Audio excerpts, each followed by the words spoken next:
अरे एक भाई कह रहे तो बोले ब्याह की वहां भर के गए तो मैं क्या करूं भाई, जब कोई एक बात बता मैं एमपी तो बन जाता, जब तो सारा का पाप कटवा दे तो हम अब की बार जिता दोगा तो मैं गैलड़ो बदलो भी तार देगा, और वे ना ही जितावे तो बात अलग से। मीटिंग है और अपन ने 10 साल से कहीं कहीं दूरी बनी, पुराने साथी भी रह गए हो तो माफ करना। आज जिस प्रकार से अपने आप में मैंने महसूस किया, और आज से नहीं 5 दिन पहले वैसे भी शायद आपकी कहीं भी मीटिंग हुई, मेरे लिए कोई ये पार्टी मेरी अपनी पार्टी मान करके बीच में मैं कहीं न कहीं इस बात पर चला गया था, क्योंकि पारिवारिक कहीं न कहीं आपस का मनमुटाव था। मेरे परिवार ने, पूरे परिवार ने जिस प्रकार का मान सम्मान किया दोस्तों, काबिले तारीफ था।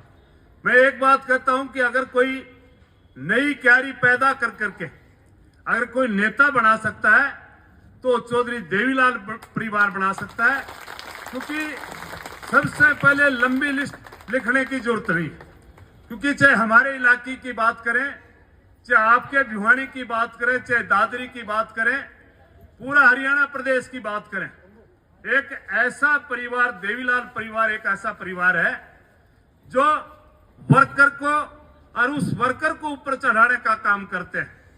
आपने और तो छोड़ो, कहीं न कहीं टिकट भी इन्होंने देने का काम किया, एमएलए भी बनाने का काम किया, लेकिन आप एक नजर गाड़ लेना, चौधरी देवीलाल परिवार ने जब भी राज्यसभा की सीट दी और जब भी सरकार बनी तो तब भी मौका मिला तो उन्होंने अपने वर्करों को राज्यसभा का मेंबर बनाने का काम किया।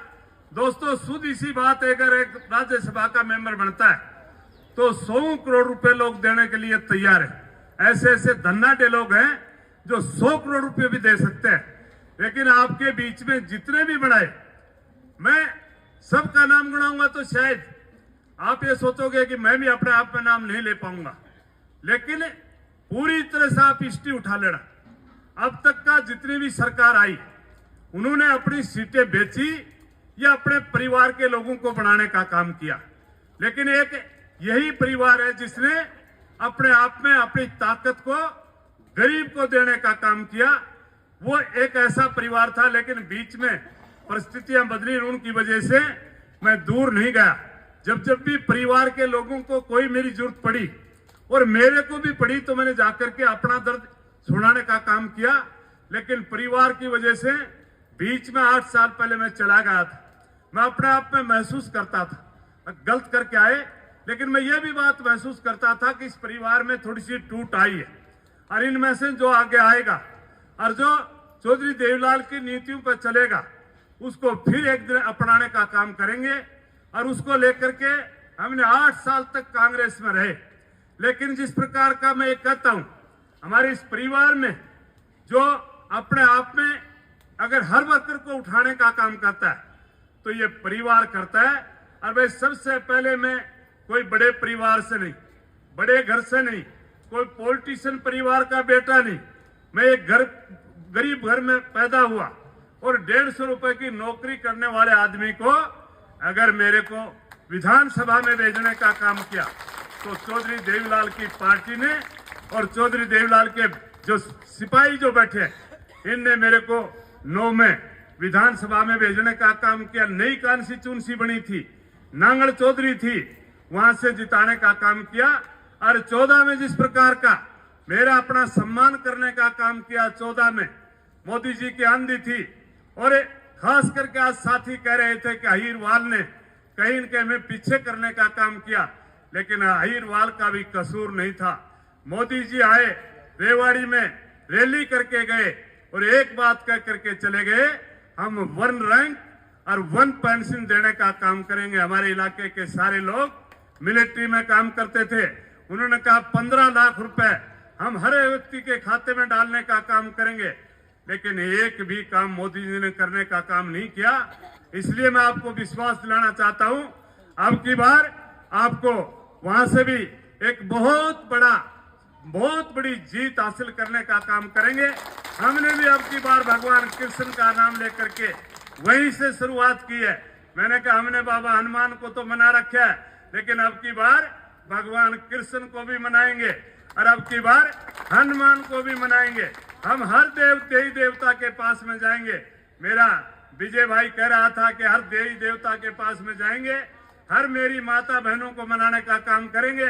और एक भाई करे तो बोले ब्याह की भां भर के गए तो मैं क्या करूं भाई, जब कोई एक बात बता मैं MP तो बन जाता, जब तो सारा का पाप कटवा देते। लेकिन भाई फ्यूज है बोले कभी चशा करे थोड़ी है, कौन पूछे तो अब की बार MP बना दो, बच्चा कुछ अब की बार पाप कटवा देगा। अरे तो वो बात भी ना रही, पहले तो कहा करता भाई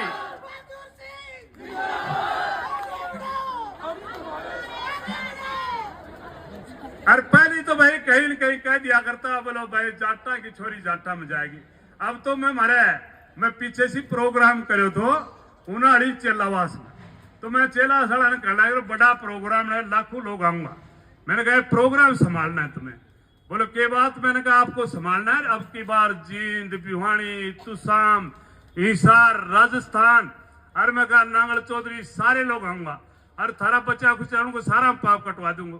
एक छोरो खड़ा कर बोले तू और काम मत ना कर दी, हमने 40 एक तोरे हीरा की छोरी मिल गई। तो भाई बात ऐसा आजकल तो वो काम भी करो है ना, सारा सही काम हो जाएगा। हम अब की बार जिता दोगा तो भाई गैलड़ो बदलो भी तार देगा, और भाई ना ही जिताए तो बात अलग से। तो अब की बार मुझे विश्वास है, क्योंकि वैसे भी हमने अब की बार दोनों देवताओं को मना रखा है।